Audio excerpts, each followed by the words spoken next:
AIMIM के अध्यक्ष असदुद्दीन ओवैसी इस वक्त मेरे साथ जुड़ रहे हैं। ओवैसी साहब, शुक्रिया आपका, आपने इसके ऊपर अपने बयान दिए हैं। मैं अब आपसे ये समझना चाहती हूं कि नूपुर शर्मा ने जो बयान दिए उसके ऊपर बीजेपी ने उन्हें पार्टी से सस्पेंड किया। आपको लगता है ये कार्रवाई आप काफी मानते हैं कि उनको सजा मिली इसकी? नहीं, बिल्कुल, ये तो आंखों में धूल झोंकने के बराबर है। देखिए, 10 दिन के बाद टाइम्स नाउ के उस प्राइम टाइम प्रोग्राम में उन्होंने शनाब और रसूलुल्लाह सल्लल्लाहु अलैहि वसल्लम की जात करामी को इंसल्ट करने की कोशिश की, और 10 दिन के बाद सरकार जागती है, तो इसमें इनकी नेक नियति नहीं है। ये गल्फ कंट्रीज में जो उनके मुल्क में सोशल मीडिया पर एक तूफान खड़ा हो गया, तो साथ ही जब प्रधानमंत्री को मालूम हो गया कि Venkaiah Naidu vice president plane में ही कतर की सरकार ने उनसे कहा कि आपका बैंक्वेट नहीं हो सकता, और जब वो कतर को पहुंचते हैं दोहा को, वहां पर वहीं की सरकार ने वाइस प्रेसिडेंट की मौजूदगी में हमारे देश के एम्बेसडर को बुलाते हैं और डिमार्चे देते हैं। तो उसके बाद मुख्तलिफ ममालिक में गया। मुझे अफसोस इस बात का है कि प्रधानमंत्री को भारत के मुसलमानों की तकलीफ, उनका डिमांड उनको सुनने की आदत नहीं है। हम 10 दिन से कह रहे हैं, मैंने अपनी स्पीच में भिवंडी में कहा, मगर जब दूसरे गल्फ कंट्रीज में हुआ तो फौरन वो एक दिखावे के लिए उसको सस्पेंड किया गया। बस अगर सस्पेंड आप कर रहे हैं तो फिर केस बुक करिए ना। अगर कोई पोस्ट प्रधानमंत्री के बारे में अनाप शनाप लिख देता है तो 24 घंटे में उसको गिरफ्तार करके जेल भेज दिया जाता है। यहां पर तो खुली तरीके से इस तरह की वाहियात बातें कही गई हैं, तो मैं बिल्कुल इसको काफी नहीं मानता हूं, बल्कि ये तो सिर्फ एक ड्रामा इनेक्ट किया गया है बीजेपी सरकार की तरफ से। कि सिर्फ ये एक ड्रामा है बीजेपी सरकार की तरफ से, पर कार्रवाई की तो गई, और जिस तरह के बयान आते रहे पहले और कार्रवाई नहीं हुई, उसमें पार्टी ने अब इन्हें सस्पेंड किया है। तो आपको नहीं लगता कि कम से कम इस बात की तारीफ होनी चाहिए, ये काबिले तारीफ है, सराहनीय है, और तमाम लोगों को अपने पार्टी से ऊपर उठ के इसकी तारीफ करनी चाहिए? तारीफ उस वक्त होगी जब आप कानून का इस्तेमाल करेंगे। आप कानून का इस्तेमाल नहीं कर रहे हैं। आप कानून का इस्तेमाल सिर्फ प्रधानमंत्री के बारे में कोई फेसबुक पर, ट्विटर पर लिख दे तो केस बुक हो जाएगा। केरला में लिख दे तो वहां पर केस बुक अरेस्ट हो जाएगा। आखिर क्या वजह है कि केस क्यों नहीं बुक किया जाता? जब कानून बनाए हम लोग 295 आईपीसी सेक्शन है, 153A है, बी है, आप क्यों नहीं इस्तेमाल करते? जब आप खुद उनको सस्पेंड कर रहे हैं कि पार्टी लाइन से कॉन्ट्री उन्होंने बात किया। और फिर तीसरी अहम बात यह है कि हमारे दोहा के एम्बेसडर कहते हैं कि फ्रेंच एलिमेंट, भाई ये तो चाइना के सीपीपी में ये होता है कि जो चाइना का डिप्लोमेट होता है वो सीपीपी पार्टी का एक मेंबर होता है। ये कब से मेंबर बन गए बीजेपी के? एक नेशनल पार्टी के स्पोक्स पर्सन है, उसको आप फ्रेंच कहते हैं? क्या मजाक कर रहे हैं लोग?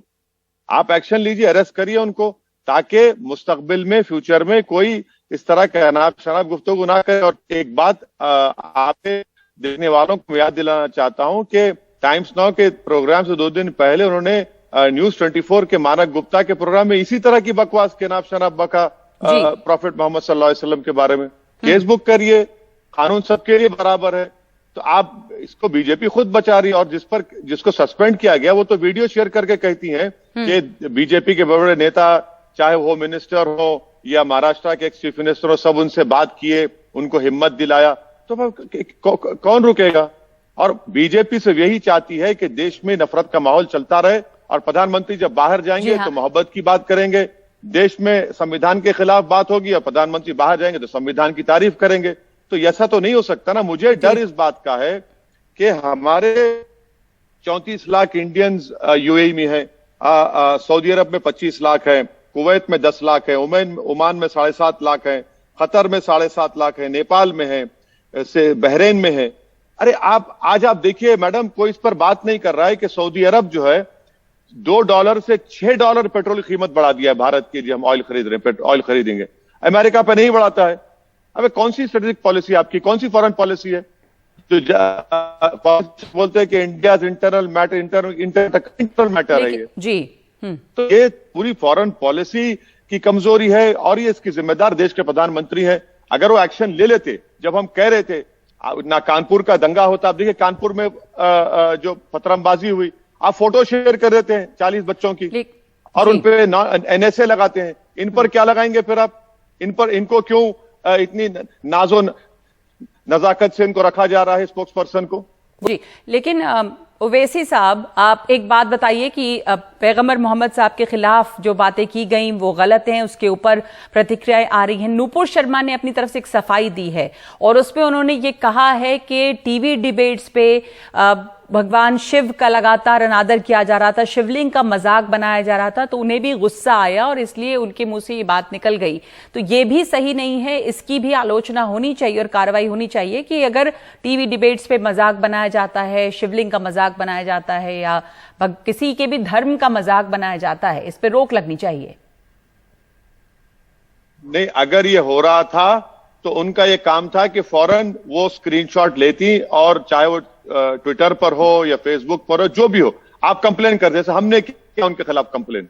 बल्कि उनको जो धमकी दिया था एक शख्स हैदराबाद में, उसके खिलाफ भी कंप्लेन हुआ और वो अरेस्ट हुआ आदमी। आप कानून को हाथ में क्यों आप कंप्लेन करते हैं ना? आप कंप्लेन नहीं कर, आप तो रूलिंग पार्टी हैं, आपको तो पूरी सरकार आपके साथ है। जिस तरह सरकार आज आपको बचा रही है, उसी तरह आपके कंप्लेन पर केस भी बुक हो जाता है अगर कोई कर रहा है तो। और अगर कोई ये इस तरह की हरकत करता है तो आप IPC है ना, आप तो लॉयर है, स्पोक्स पर्सन, वो आप खुद जाकर कंप्लेन कर सकती थी ईमेल के जरिए, और आपके एक उंगली के इशारे पे तो पूरी पुलिस पूरी सब चीज दौड़ के आती थी आपके पास। जी, पर आपने कहा कि उनको वो केस करना चाहिए था, उनको शिकायत करना चाहिए था और फौरन कार्रवाई हो जाती, लेकिन उनका कहना है कि उन्होंने लगातार इस तरह की बात सुनी और इसलिए वो रोष में आकर, ये उनके शब्द हैं, उन्होंने ऐसा किया। बहरहाल, अब जो भारत ने कार्रवाई की है, भारत सरकार ने जो कार्रवाई की है, इस पर प्रतिक्रियाएं तमाम खाड़ी देशों से आ रही हैं और ये विपक्ष की तरफ से, आपने भी कहा कि गल्फ कंट्रीज की वजह से ये हो रहा है, तो खाड़ी देशों के दबाव की बात जो हो रही है, किस तरह का दबाव है? आपको क्या लगता है, क्यों दबाव में है भारत तब इसे लेकर? नहीं, ये आपको और आपके देखने वालों को याद दिलाना चाह रहा हूं कि दिसंबर 2019 में देश प्रधानमंत्री ने 2020 जब CAA का प्रधानमंत्री ऑन रिकॉर्ड स्टेटमेंट है, आपकी रिसर्च टीम को बोलिए, उन्होंने कहा कि मुस्लिम कंट्रीज मुझे बहुत चाहते हैं, तो भारत का मुसलमान मुझसे क्यों डरेगा? भारत मुसलमानों से कोई फिक्र नहीं है, उनको फिक्र है उनकी इमेज की, उनको फिक्र है। मगर हम देश के प्रधानमंत्री को नगमा के प्रोग्राम से बोलना चाह रहे हैं कि अगर इन गल्फ कंट्रीज में हेट क्राइम शुरू हो जाएगा भारत के लोगों के खिलाफ, अगर कल इजिप्ट में सुएज कनाल से कहेंगे कि यहां से आप भारत का सामान नहीं लेकर जा सकते, तो कौन जिम्मेदार होगा? भाई, हमारे टॉप 10 NRI डेस्टिनेशंस में से 6 तो गल्फ के है ना, और मैडम 55% रेमिटेंस वहां से आता। अगर वहां के लोग, जो हेट क्राइम यहां पर हो रहा है, कल खुदा ना खास्ता वहां पर इंडियंस के खिलाफ शुरू हो जाएगा, तो भारत के प्रधानमंत्री उनकी सिक्योरिटी गारंटी करेंगे क्या? और क्या ये जो कुछ इंडिया में हो रहा है, भारत में हो रहा है, कि देश नहीं देख रहा है? हमारा मुल्क कोई नॉर्थ कोरिया या चाइना का जिनजियांग का एरिया तो नहीं है कि चंद दिन के बाद लोगों की तबाही और बर्बादी और ये तमाम बातें बाद में मालूम होंगी। तो देश के प्रधानमंत्री को कानून को अमल करना पड़ेगा। देश के प्रधानमंत्री से बाहर जाकर भारत की डाइवर्सिटी, भारत की खूबसूरती का बयान ना करें, बल्कि देश में करके दिखाएं। मेरा एक ही सवाल है, 10 दिन क्यों लगे सरकार को होश में आने के लिए? 10 दिन क्यों लगे? 10 दिन क्यों लगे कार्रवाई करने के लिए? और बाहर से दबाव आया तब क्या सरकार ने कार्रवाई की? ये सवाल उठा रहे हैं कि सिर्फ बाहर जाकर भारत की डाइवर्सिटी की बात करना सही नहीं है, यहाँ हिंदुस्तान में इस डाइवर्सिटी को, इस विविधता को बनाए रखना बहुत जरूरी है। AIMIM के अध्यक्ष असदुद्दीन ओवैसी हमारे साथ जुड़े थे। बहुत बहुत शुक्रिया आपका ओवैसी साहब अपने विचारों के लिए।